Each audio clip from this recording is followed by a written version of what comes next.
Welcome to the Army Acquisition Hall of Fame induction ceremony for the class of 2023. The host for today's ceremony is the Honorable Douglas R. Bush, the Assistant Secretary of the Army for Acquisition, Logistics, and Technology and the Army Acquisition Executive. Ladies and gentlemen, please stand for the arrival of the official party and remain standing for the playing of our national anthem and the invocation delivered by Chaplain Lee.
Ladies and gentlemen, please join me in prayer.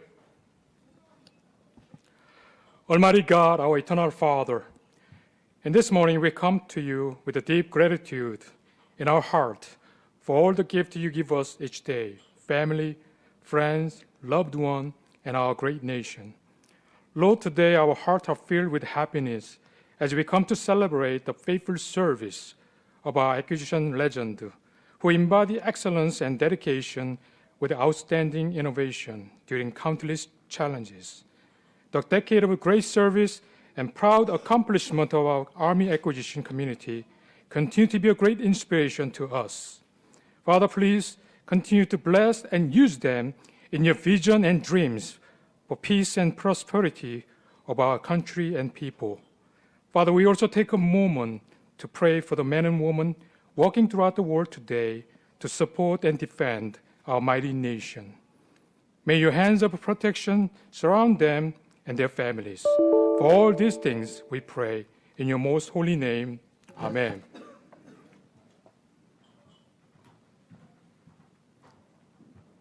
Thank you, Chaplain. Please be seated. Since its inception, the United States Army has relied on specialists to provide the products and services needed by soldiers in peace and war. Army acquisition has been characterized by technological developments, surge in times of war, and evolving threats that drove the configuration of our Army and material development organizations that support it. In 1973, the Army identified 5 priority weapon systems known as the Abrams tank, Patriot, Apache helicopter, Bradley fighting vehicle, and Black Hawk helicopter. By 1978, the Assistant Secretary of the Army for Research and Development took on responsibilities for procuring weapons and equipment and was renamed the Assistant Secretary of the Army for Research, Development, and Acquisition. The Goldwater-Nichols Department of Defense Reorganization Act of 1986, signed by President Ronald Reagan, made the most sweeping changes to the United States Department of Defense since the department was established in the National Security Act of 1947. By reworking the command structure of the United States military. In 1989, General Carl E. Buono, then Chief of Staff of the Army, authorized the establishment of the Army Acquisition Corps, a cadre of elite professionals that would be trained to fill critical acquisition positions. From the Assistant Secretary of the Army for Research, Development, and Acquisition, the Assistant Secretary of the Army for Acquisition, Logistics, and Technology, ASALT, was established in 1999. From the start, ASALT has delivered capabilities to the warfighter. The story of the Army Acquisition Corps has been one of the continuous innovation and evolution with one constant: dedicated professionals who are focused on delivering capabilities to our Army and the Joint Force. The Army Acquisition Workforce is charged with a critical mission to cultivate innovation and provide soldiers with what they need to be successful. This is done through people, a workforce of approximately over 30,000 Army acquisition professionals, from scientists, engineers, and logisticians to accountants, program managers, and contracting officers who turn Army requirements into products and services, managing systems throughout the life cycle. Today, we honor two of our most iconic professionals who have paved the way for us to follow. We would like to take a moment to recognize one of the inductees joining us today from the 22nd Inaugural Hall of Fame class, the Honorable Kevin M. Fahey. Please join me for a round of applause.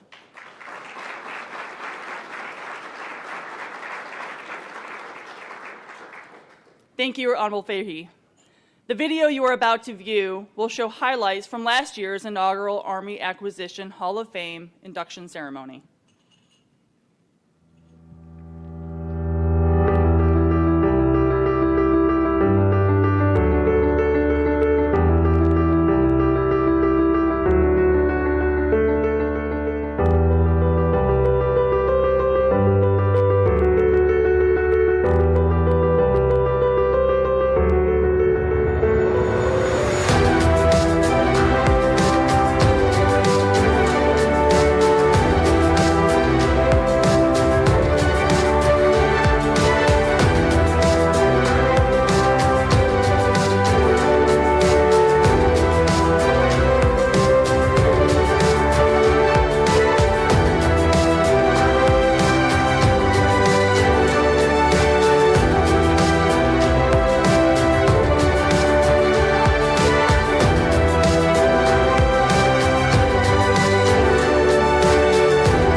The Army Acquisition Hall of Fame Award was established by Honorable Douglas R. Bush to recognize and honor former members of the Army Acquisition workforce who have made significant and enduring contributions in support of the Army acquisition community.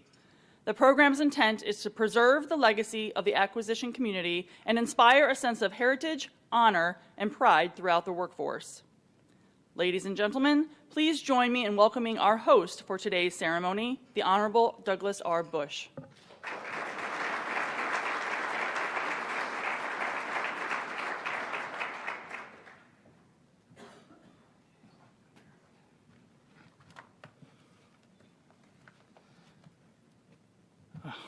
Thank you all for being here today. Today, as you know, we'll induct two more heroes of Army acquisition into the Army Acquisition Hall of Fame. Last year, this event was the highlight of AUSA for me, and I'm sure it will be again.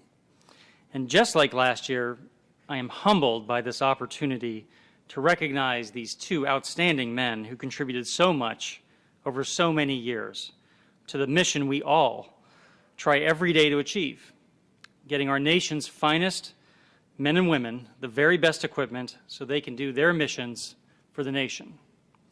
But before we get to that, I want to recognize several other outstanding members of our community that helped make today happen. The first is Lieutenant General Bob Marion, who had the idea to have this Hall of Fame and oversaw its creation. Bob cannot join us today due to a minor injury. I'm told he's fine. You know, Bob refuses to retire with a little help from the U.S. Senate. But Bob, I'm sure, got everything squared away before. But I just want to, in front of the whole family, acquisition family, thank Bob Marion. He's been invaluable to me since the day I arrived as my military deputy. And he's provided outstanding service, even if, as I said, he's in bonus time now, thanks to a senator who won't be mentioned. There are also several people in ASALT who did the really hard work today to make this ceremony happen. Lieutenant Colonel Windleton, Colonel Andra Moore, Marlo Holmes, Stephanie Pigeon, Angela Sampson, Vivica Stokes, Jamal Beck, Mike LeBrun, and Brian Landon. Let's give them a round of applause.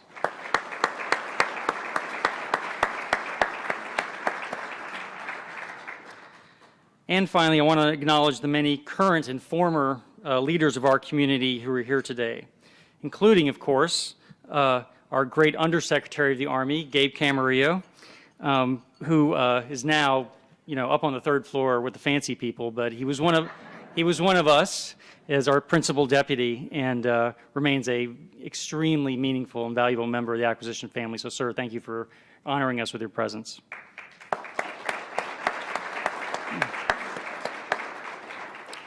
But we have more. So we also have, of course, aforementioned Honorable Kevin Fahey. Kevin, great to see you, one of our award inductees last year. And we have Ms. Stephanie Easter. Ma'am, good to see you. And former ASALT. And we have General Charles Hamilton. General, thanks for joining us. Today, by the way, we'll get to it, but this is one team. And the AMC ASALT team works together. And today's event actually will help recognize and reward that for one of our awardees. And finally, we have Katrina McFarland, also another former ASALT, just can't get enough, keep coming back, who also is our vice chair of the Army Science Board and continues to serve. And General Phillips, great to see you, sir, former MILDEP. And I hope I'm not missing anyone. But if I did, thank you for joining us today and honoring our awardees. So, just a year ago, we came together to honor 4 titans of our community as inaugural members. You saw them in the video. Claude Bolton, Major General Harry Green, John Shipley, and the Honorable Kevin Fahey. Today, we induct 2 more remarkable individuals as our 2023 class of the Army Acquisition Hall of Fame, Mr. James Shields and Mr. Jeffrey Parsons. Mr. Shields will be represented by his wife, Ms. Christine Shields. First, let me tell you a little bit about how they were chosen, and then I'll tell you a little bit more about these remarkable and dedicated men.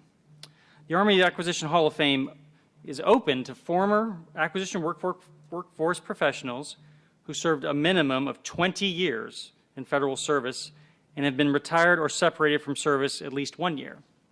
Nominees are evaluated for their significant and enduring contributions to the Army acquisition community's historic and ongoing mission. They were examined specifically in light of 3 main questions. First, have they made enduring contributions to our mission? Which efforts are undertaken by the nominee that enabled the organization to meet or exceed its mission requirements? Second, have they demonstrated the respect of peers, subordinates, and supervisors? That was judged through the nominees' awards or other recognitions, but also through their nomination packages. And third, have they proven a commitment to the acquisition career field by undertaking efforts that are above and beyond what is simply required of our duties? The answer to all of these questions for these 2 gentlemen was, by a very great measure, a resounding yes. So, after careful review of many nominees, the review committee decided these 2 individuals were at the very top of a very impressive list. I was honored to agree with the committee's recommendation. So next, here's a little bit about these 2 outstanding individuals. Jim Shields graduated with a degree in mechanical engineering from Rutgers and earned a master's degree in the same from Stevens Institute of Technology. He began his career as an Army mechanical engineer in the Army's Armament Research and Development and Engineering Center and became a team leader. He rose through positions working on the XM 2001 Crusader and the Joint Lightweight 155 Howitzer before becoming Deputy PEO and then PEO for ammunition. Along the way, Jim earned awards for exceptional civilian service and outstanding achievements in production, as well as the National Defense Industrial Association's John A. Ulrich Award, the Field Artillery Association's Ancient Order of St. Barbara Medal, the Armor Association's St. George Medal, the Ordnance Corps' Samuel Sharp Medal, and the Army Engineer Association's DeFleury Medal. And as you know, the PEO that Mr. Shields shaped so strongly is now at the very center of our efforts to support Ukraine in its war to defend its people and democracy against Russia. I couldn't be more proud of that team, which is doing remarkable things at remarkable speed in full partnership with our AMC teammates. The current team's outstanding work is, of course, part of Jim's legacy. Were he here today, I'm sure he would be beaming with pride at seeing what his former team is doing for the Army, Ukraine, and the world right now. Our next inductee, Jeff Parsons, received his bachelor's degree in psychology from St. Joseph's University in Philadelphia and holds 2 master's degrees, one in administration with a concentration in procurement and contracting from George Washington University, and the other in natural resource strategy from the National Defense University. Jeff began his contracting career in 1977 as a base procurement officer supporting the 90th Strategic Missile Wing at F.E. Warren Air Force Base, Wyoming. He held a variety of positions as a contracting officer with a wide range of experience, touching on all aspects of systems, logistics, and operational contracting. He was the director of contracting for a multi-billion-dollar classified satellite program operated by the National Reconnaissance Office, and served twice as plant commander for the Defense Contract Management Agency. Jeff also held key staff positions at Headquarters United States Air Force, the Air Force Secretariat, and with OSD, where he was responsible for the development, implementation, and management of integrated, coordinated uniform policy programs to govern DoD procurement worldwide. And while we honor Jeff Parsons today for his long career, I'm glad that we can also recognize through his induction the outstanding work of Army contracting professionals that he led for so many years with such distinction. Those professionals work hard every day, but over the past 3 years, they have done amazing things. They worked miracles, frankly, to get the nation its COVID-19 vaccines, therapeutics, and other supplies. They are working more miracles now with Ukraine, placing tens of billions of dollars of replenishment and supply contracts on contract at lightning speed, all while doing their day job of executing more than 180,000 contract actions in fiscal 2023 alone, just to keep the Army just going day to day. So it's wonderful that we get to recognize not just these 2 gentlemen, but also the organizations they developed and the legacy you left behind with both organizations and how crucial they are to the nation today and in the future. And I'll pause here for a second just to say one thing about public service. We talk about it a lot. We make mention of lifetimes of service to the nation. Well, that's what we have right here with these 2 gentlemen.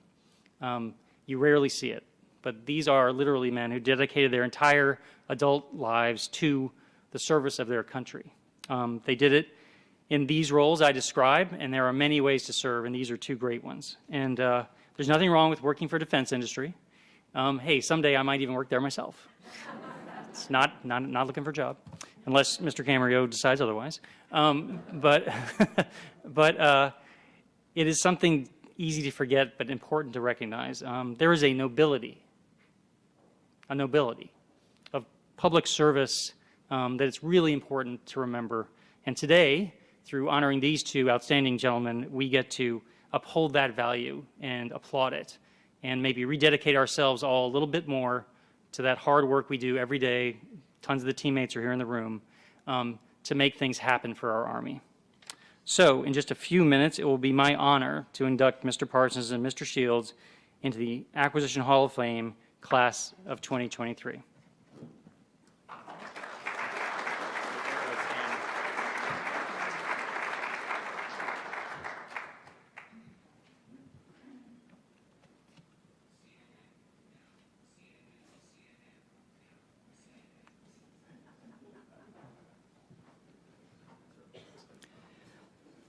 Thank you, Honorable Bush.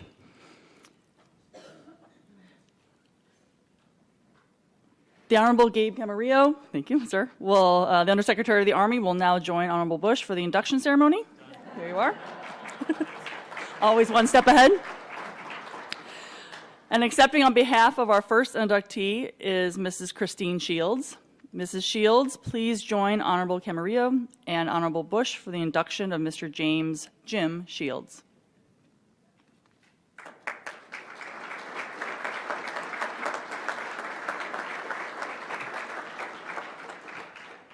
Ladies and gentlemen, please remain seated during the presentations.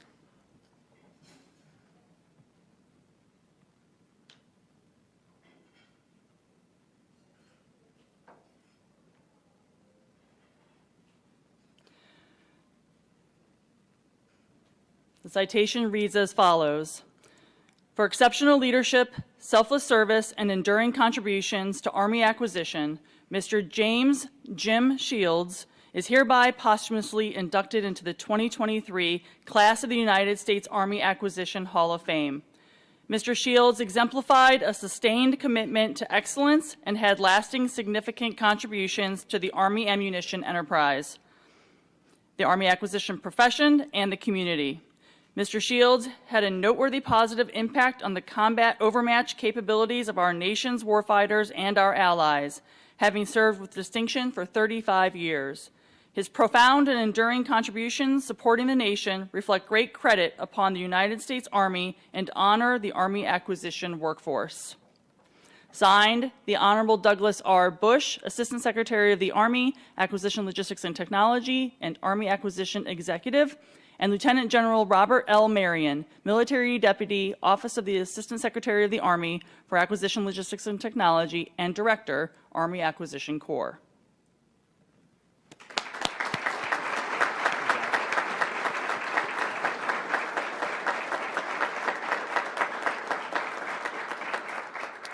We will now hear remarks from Mrs. Christine Shields.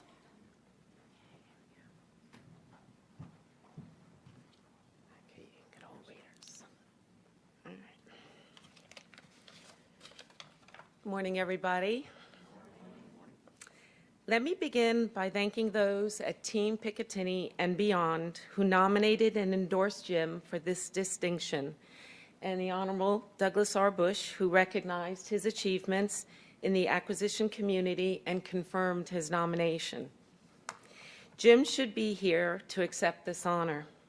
He deserves to see how many people and organizations appreciate his lifelong commitment to the U.S. Army, Navy, sister services, and allied forces.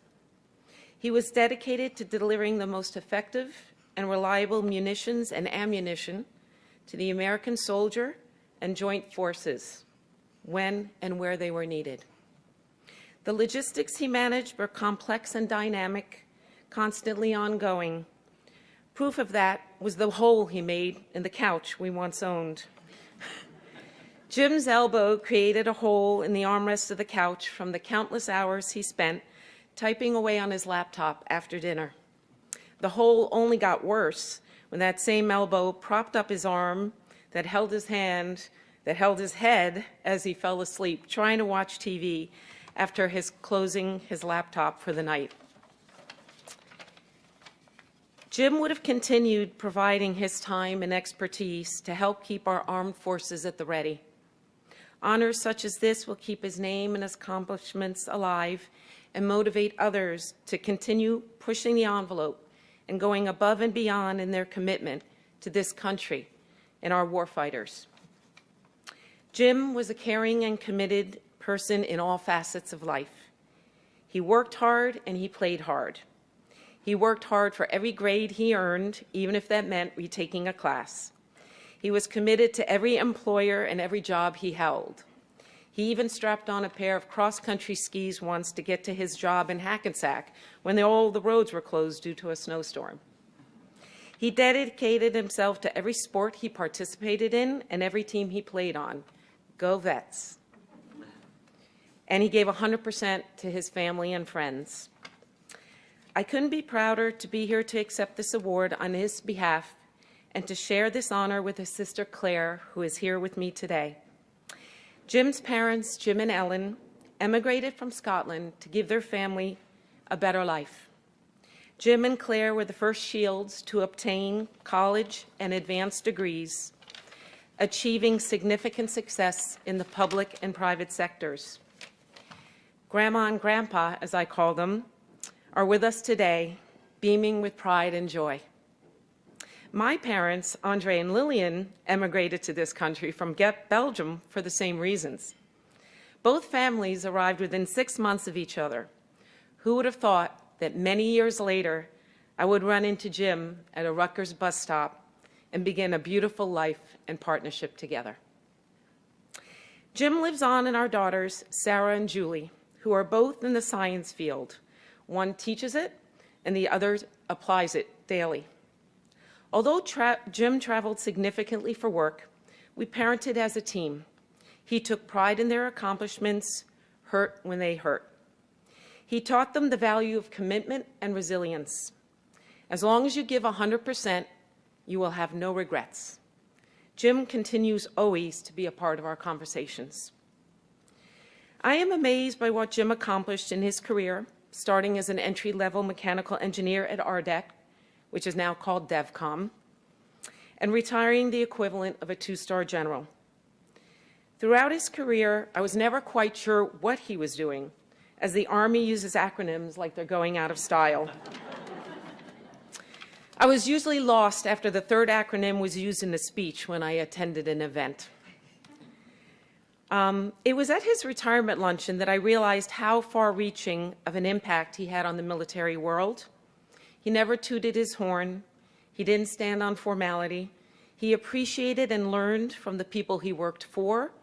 He did the same for those who worked for him. He was genuine and loyal and had an unwavering moral compass. Jim now holds a chapter in a book that will continue to be written by civil servants and military personnel who devote themselves to the Army acquisition community. He and countless others have left an impact on the lives they have touched and the programs they have led. Sarah, Julie, Claire, and I couldn't be prouder of Jim and the lasting effects of his leadership and achievements and what they will have on the military community. Jim stays alive in our hearts and minds when we say his name, share his accomplishments, and tell his stories, many of them funny. Jim dedicated his life to the service of this nation. I'm so proud that his legacy lives on at Picatinny and the Army Acquisition Corps. For all of you in the acquisition field, continue to be proud of your work as it makes a difference in thousands of lives every day. It results in the United States firepower dominance and our warfighter's safety and lethality. Finally, I want to finish by thanking all those behind the scenes who coordinated the logistics behind this ceremonial event. Thank you very much.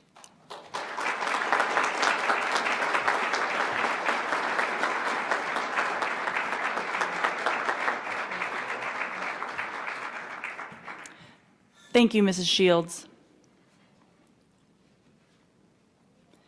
Mr. Jeffrey Parsons, please join Honorable Camarillo and Honorable Bush.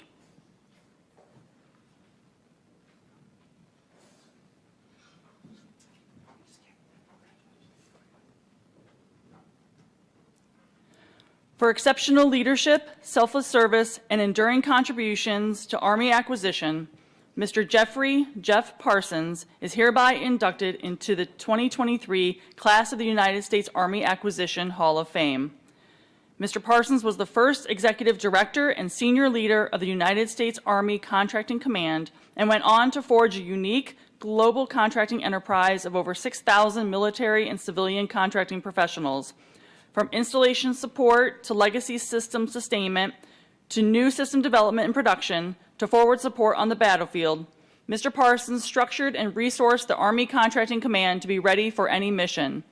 His profound and enduring contributions supporting the nation reflect great credit upon the United States Army and honor the Army acquisition workforce. Signed, the Honorable Douglas R. Bush, Assistant Secretary of the Army Acquisition Logistics and Technology and Army Acquisition Executive, and Lieutenant General Robert L. Marion, Military Deputy, Office of the Assistant Secretary of the Army Acquisition Logistics and Technology, and Director, Army Acquisition Corps.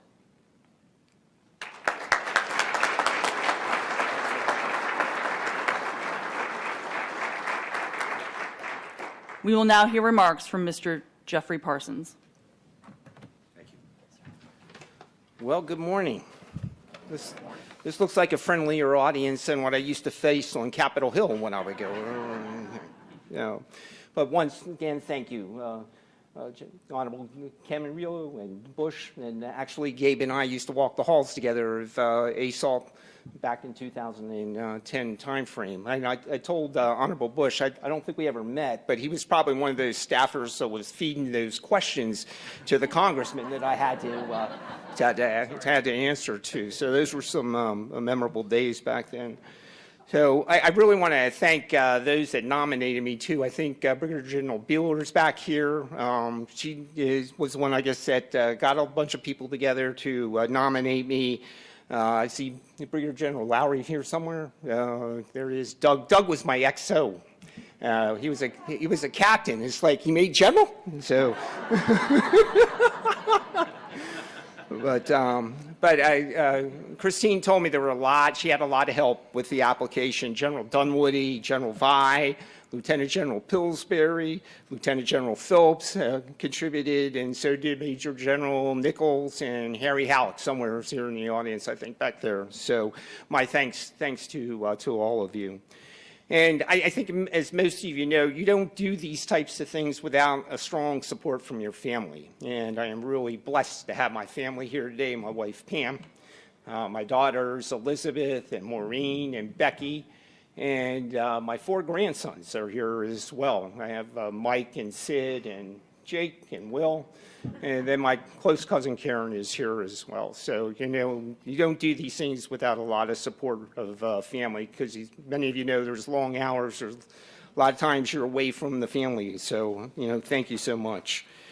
I've got some friends here from work. I think Terry Rayleigh is here, and Phil Niskanen. And some associates from the the International Security Operations Association. I think Howie Lynn, the president of that, is here as well. But really, my thanks goes to the Army Contracting Command team. No single individual does this on their own. I was really blessed with a superb team in putting together the ACC. You know, we had pretty stern direction from the Secretary of the Army, Pete Guerin, and General Griffin to get this command stood up very quickly and get it operational to deal with the issues that we were faced with at that time with procurement and supporting OEF and OIF. And so without that team, I wouldn't have been successful. But the other ingredient is senior leadership support. You know, I had a direct line into a 4-star general to help with this, and also the Secretary of the Army. I mean, we spent meeting after meeting with the Secretary as we were putting this together with the Gansler Commission back then. So, but you know, I think we did a great job. We put a foundation for changing the way that Army supported contracting. You know, my Air Force background, I think, came into play because I grew up as a professional contracting officer in the Air Force, and I knew what it took to train both the enlisted and the officer corps to do the types of contracting that we were facing in wartime. So I think we really did set that foundation for the future. But I'll tell you a little story. On my last day with the Army, I got invited to have breakfast with the Vice Chief of Staff of the Army. It was Pete Corelli at the time.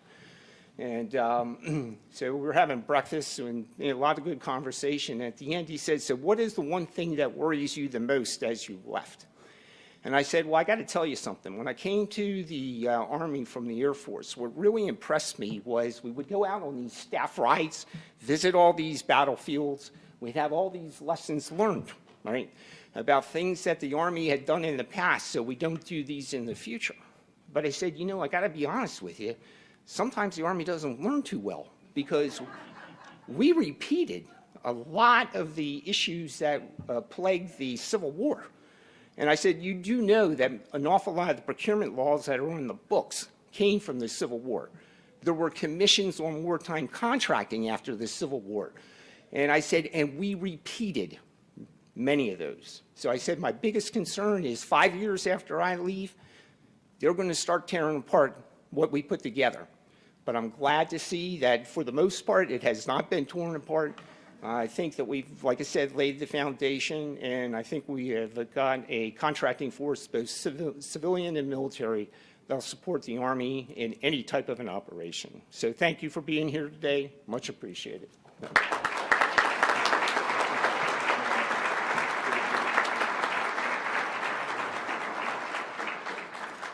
Thank you, Mr. Parsons. Honorable Bush and Honorable Camarillo, you may take your seats. Thank you.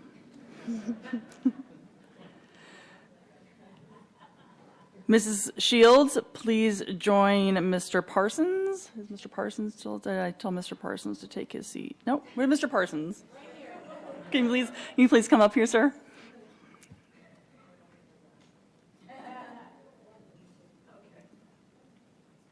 And I'll have Mrs. Shields. Right. Thank you. Please join Mr. Parsons. Okay. Can everyone please join me in an additional round of applause for the Army Acquisition Hall of Fame Class of 23.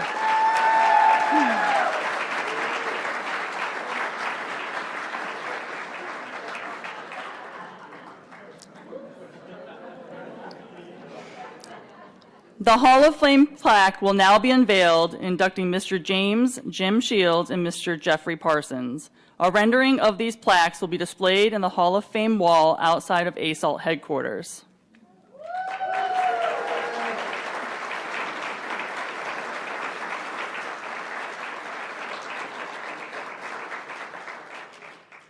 Thank you. Inductees, you may now return to your seats. Thank you. Ladies and gentlemen, please stand and join in singing of the Army song. The words to the Army song can be found on the back of your program.